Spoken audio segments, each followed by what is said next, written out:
Have you ever made a decision and wondered what would have happened if you had chosen differently?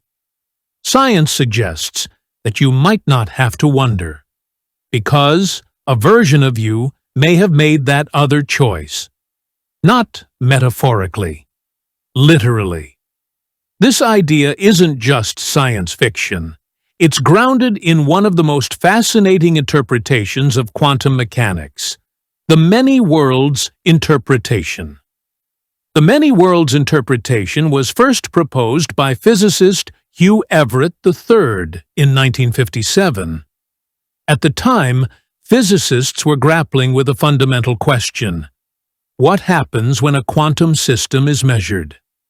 According to traditional interpretations, like the Copenhagen interpretation, a quantum particle exists in a superposition of all possible states until it is observed. When observed, the wave function collapses into a single outcome. But Everett proposed something radical. The wave function never collapses. Instead, all possible outcomes of a quantum measurement actually occur, but in separate, non-communicating branches of the universe. This gives rise to an unimaginably vast number of parallel realities, each containing a different outcome. In one, you took the job. In another, you declined. In another, you never saw the offer. And these aren't just theoretical copies. Each branch is as real as this one, but entirely inaccessible from our current state of consciousness. So, what causes these branches to become distinct? One key mechanism is called quantum decoherence. Decoherence happens when a quantum system becomes entangled with its environment, say, the particles of air around it, causing the superposition to lose its coherence. This process gives the illusion of wave function collapse, but in many worlds, it's simply the point at which the universe splits into mutually exclusive realities. Decoherence explains why we don't observe quantum weirdness in our everyday world. It also supports the idea that these alternate versions of reality are constantly forming, not just from big decisions, but from microscopic events happening all the time. Here's where things get even more interesting. What role does consciousness play in all this? Contrary to popular belief, quantum mechanics doesn't require a conscious observer to trigger wave function collapse. But our experience of a single coherent world raises a question. Why do we perceive only one timeline if many exist?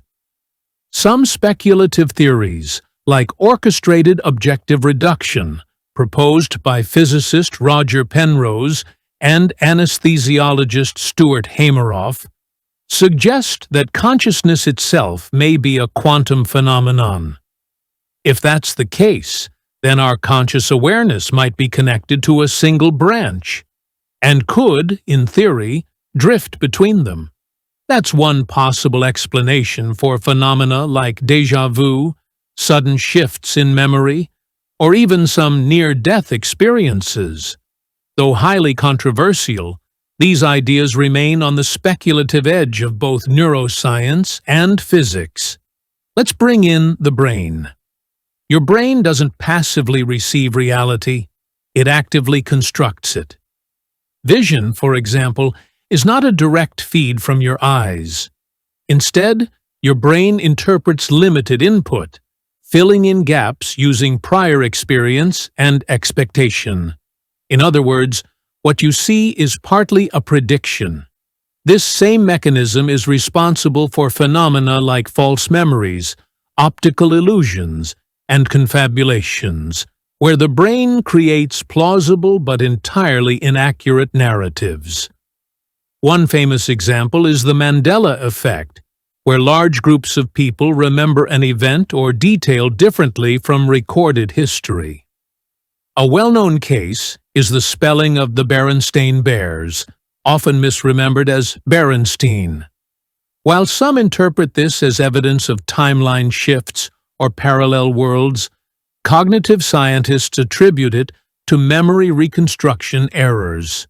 Still, the sheer scale and consistency of these errors across populations remain curious. In the 1960s, neuroscientists performed split brain surgeries on patients with severe epilepsy. By severing the corpus callosum, the bundle of fibers connecting the brain's two hemispheres, researchers observed something astonishing. Each hemisphere seemed to develop its own sense of self. In some cases, the patient's left and right hands would act in opposition. One hand would button a shirt, the other would unbutton it. These findings suggest that consciousness is not unitary, but emergent, possibly even modular. If two selves can exist in one skull, what does that say about the nature of identity across multiple timelines? It hints at a broader possibility, that you are not a fixed point, but a pattern, one that could theoretically be instantiated across countless branches of reality. Here's a more unsettling implication: quantum immortality. This idea comes from a variation of the Schrödinger's cat thought experiment. If you were in a situation where your life or death hinged on a quantum event, the many worlds interpretation suggests that in at least one branch you survive, because all possible outcomes occur. To the conscious observer, this means you might always experience the version in which you live. This would make death something others experience from the outside, but not something you ever subjectively face. It's a fascinating and controversial hypothesis. It also highlights how intertwined quantum theory is with the deepest questions of existence. If every possible outcome occurs in some branch of the universe, does that mean free will is an illusion? Not necessarily. In the many worlds interpretation, your choices still matter. They are the mechanisms through which reality branches. Each decision you make defines the version of you that continues forward. However, this view complicates the idea of personal responsibility. If every choice is made somewhere, what does it mean to be you? Are you just the product of the path your consciousness happened to take?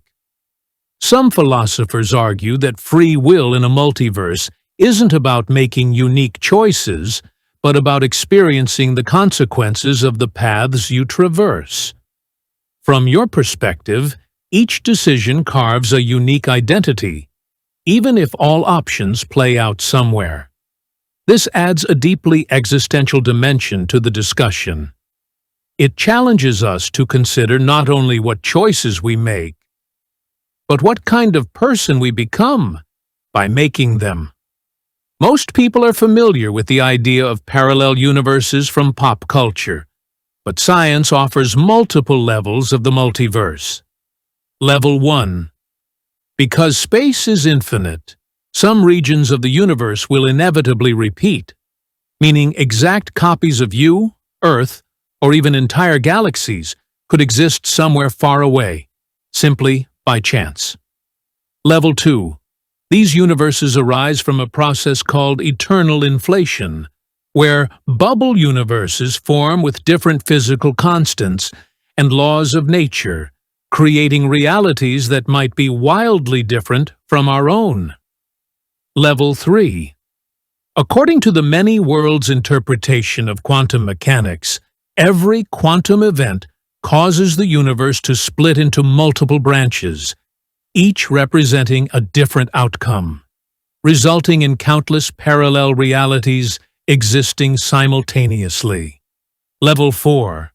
Proposed by physicist Max Tegmark, this level suggests that every universe that can be described by consistent mathematical structures actually exists, meaning all logically possible realities are real somewhere in the multiverse. Level 4 is particularly wild. It suggests that mathematics itself gives rise to reality. and that every mathematically consistent structure exists somewhere.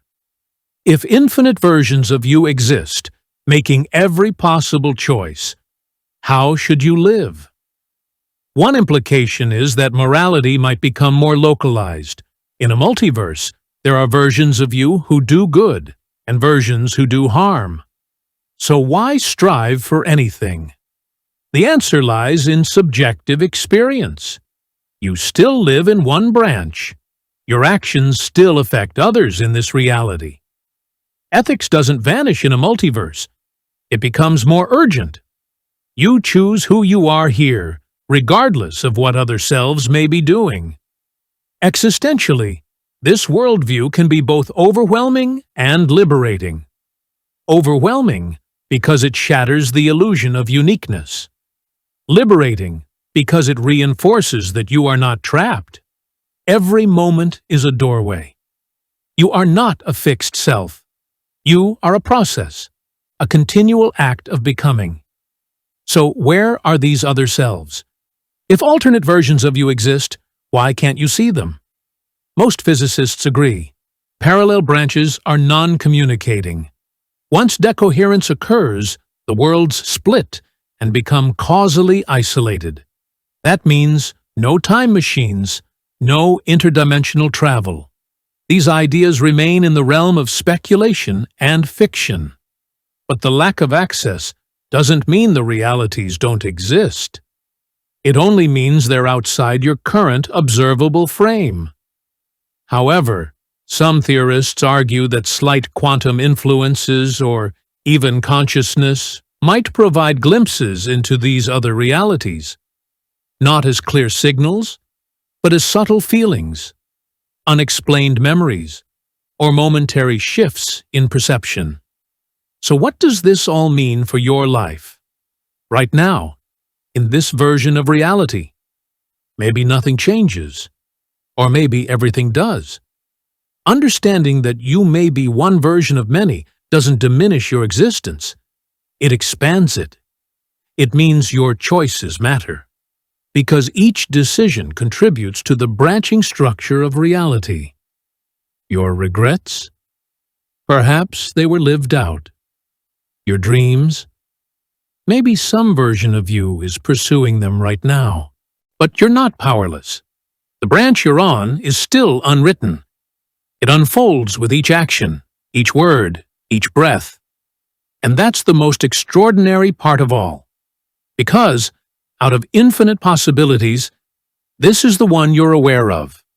This is the reality you get to shape, right now. So, what will you do with it? On the other hand, stop for a moment and ask yourself with a slight shift in perception. Who or what is thinking this thought right now? You feel like a stable, singular consciousness. But what if that feeling is just a narrative your brain is telling itself? A story stitched together from billions of disconnected signals. Neuroscience tells us the you inside your head is not one thing, but a simulation built from prediction, memory, and feedback loops. Now couple that with the many worlds interpretation. Every time a neuron fires differently, due to quantum uncertainty, another version of you may emerge. So here's the fracture in the mirror. You are not just one consciousness. You are many, diverging and collapsing, rewriting and forgetting. Your memories, constructed, your emotions, biochemical reactions shaped by environment and entropy. And the terrifying part? In some branches, you've done things you'd be horrified to imagine. In others, you never existed. In some, you still exist, but everything around you is unrecognizable. There's a version of you who never learned to read, one who's in prison, one who's already dead, and there's one who's hearing this right now, for the second time. If that sounds impossible, remember this. The laws of physics are time-symmetric. That means the future can, in theory, influence the present, in subtle, non-causal ways. What if your déjà vu isn't just brain noise, but echoes from nearby selves? What if your gut feeling isn't instinct, but a signal, quantum bleed, from a version of you screaming through the barrier of worlds? And what if the choices you make right now, yes, this second, are not just shaping your life, but splitting the universe in ways you can never comprehend? There may be no real you, only an observer, momentarily centered in one of countless realities. And that observer might not be the one who wakes up tomorrow. Thank you for watching. If you want to know more, subscribe to our channel and question your mind daily.